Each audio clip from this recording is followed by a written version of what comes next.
In early 2020, businesses all across the United States and all across the globe began to close doors due to the COVID-19 pandemic. And what was interesting is the way we work changed quickly.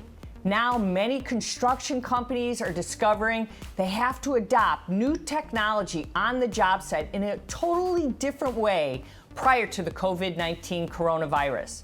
There are a couple of great examples of customers that I could give who are adopting technologies on the job site in a different way than they had done prior to the COVID-19 process. For example, DPR Construction has implemented an in-house developed application for pre-screening. So before people come to the job site, they have to go through this pre-screening process, and they built their own application for doing this.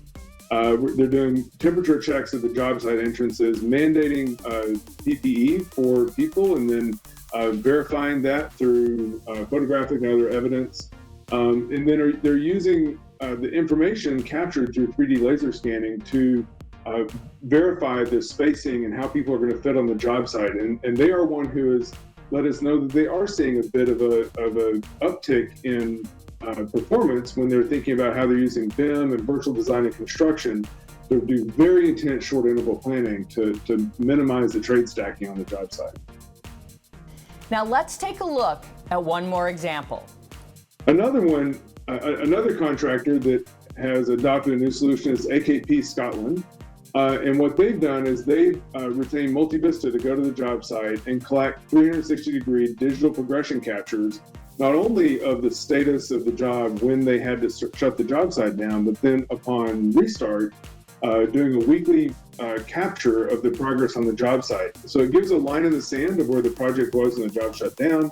And it also gives the ability for architects, owners, and other stakeholders to see the impacts to their programs overall. Data gives us greater insights from the office all the way to the field.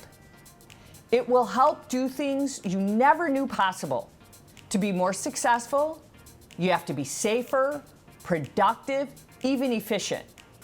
We've been so busy over the past years in construction. When we have an expansion that's 10 years going almost in construction, everyone's been really too busy to sharpen the saw, in some cases, too busy to adopt new technology. And now, all of a sudden, we have this forcing function where people have to think differently about how they engage with the job site and consider the technologies that maybe have been available, but they may not have been implemented so thoroughly. So I think that what we'll see over the coming year or two or three is the lessons we learn about how we've been able to adopt technology here will give us more insight into progress on the job, more insight into compliance with safety measures. We already see artificial intelligence efforts going into those kind of measures, more insight into the ergonomics of how people are working together and how people are working on the job site. So I think there'll be many, many lessons to be taken from this time that may or may not be evident to us now, but what I really hope is that we'll look back and we'll see more and more adoption of technology to gain insights, to improve the lives of workers, and to improve productivity so that we can accomplish more with the limited resources we know will be available to us. Now businesses all across the country are preparing to ramp back up. Companies are determining how to go back to work safely. There are 4 big areas that we need to be thinking about as contractors and all of you are going back to work. Now here's what you have to think about: enabling remote access, managing spatially, onboarding all your crews, and engaging teams. First, we need to consider remotely accessing information for inspections, pay applications, and so much more. In terms of enabling remote access, we have to remember we're trying to build a building, and it's critical to give space, if we're trying to enable physical or social distancing, for the people actually building the building to do the work on the job site. So this may mean that managers, architects, inspectors, and owners' representatives may not have the access to the job site that they normally would have, or travel limitations may not let them come to the job site as often as they would. So it's really important to capture the conditions on site with other technologies. And that way we can support things like payment applications, answering questions, getting RFIs answered, in the way we might have done when we did have access to the job site. Second, we need to take 3D space into consideration in order to plan crew density. When I talk about managing spatially, what I'm talking about is often when we are planning our work, we do think about things in maybe 2D space, but when we're trying to maintain physical distancing on a job site, we have to take into account all of the 3D space available. And so what we're doing is thinking about how much room we really have for each of the crews to do their work. And it's interesting, we've seen some contractors have come back and said, you know, when we get to the really extreme aspects of this level of lean planning, of really trying to maintain distance between people, we find they are getting a little more productive even than they might have been before, just because of the extreme measures we're taking. Third, let's consider how we are going to onboard all of our crews. We need to see the status in 3D realistic environments. Well, in terms of onboarding crews, this is something we normally think about at the beginning of a job site, but if we've shut down a project or we've had to take a pause in the construction, at this point, we're kind of bringing people back on board or re-onboarding crews, hopefully, or perhaps the crew has gone on to another job that remained open and you're having to bring a new crew onto the job site. So having a nice 3D record that was captured with something like a laser scanner or 360-degree photos to help them walk through the job site and see the world virtually before they get to the job site is a great way to maintain the physical distancing, to not bring too many people on the job until we're ready to have them there, but still let them experience the world and see the progress to date and understand the job they're doing. Finally, we need to consider how are we going to engage all of our teams. When I talk about engaging teams, I'm really talking about the level of communication that is required to make sure that people know that it's going to be a safe environment when they come back.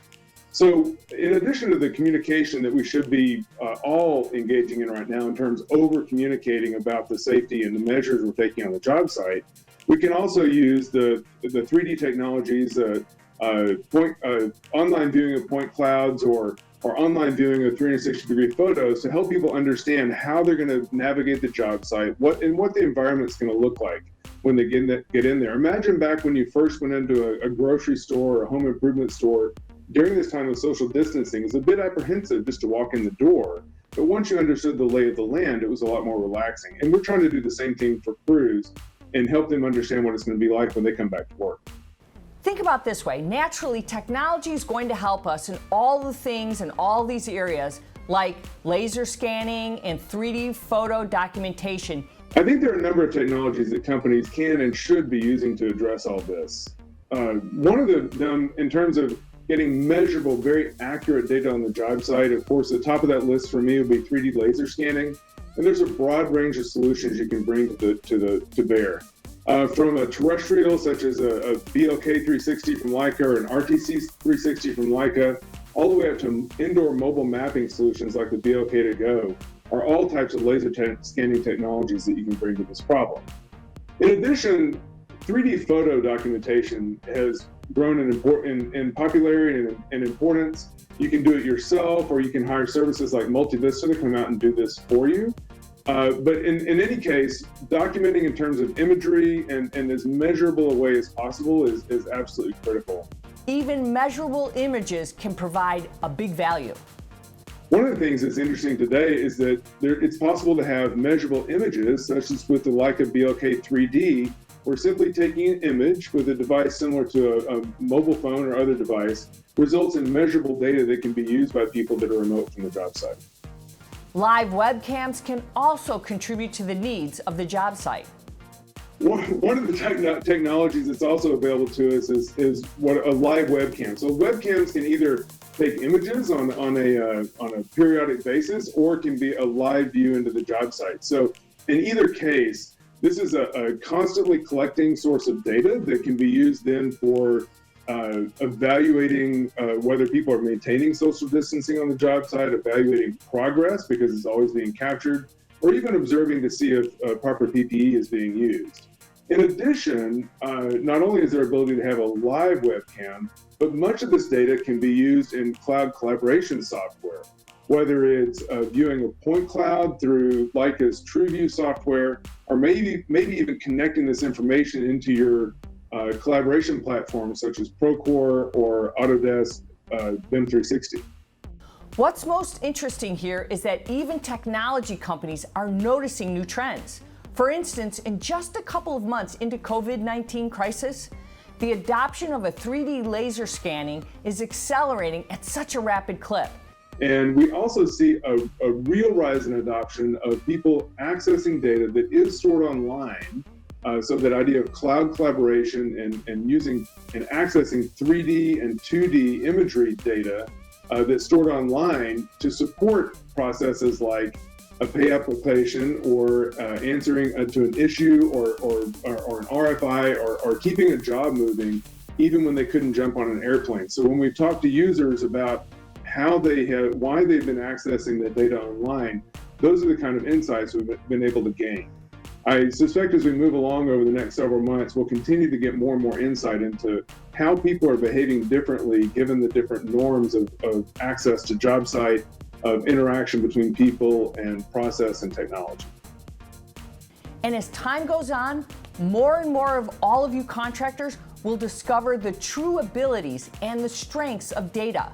You'll all be able to explore more ways to make more powerful decisions.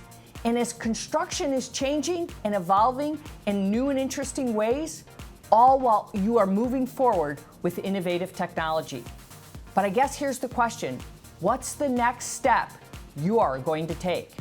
Thanks for watching Construct Tech TV, fierce advocates for construction. Be sure to like, share, and subscribe.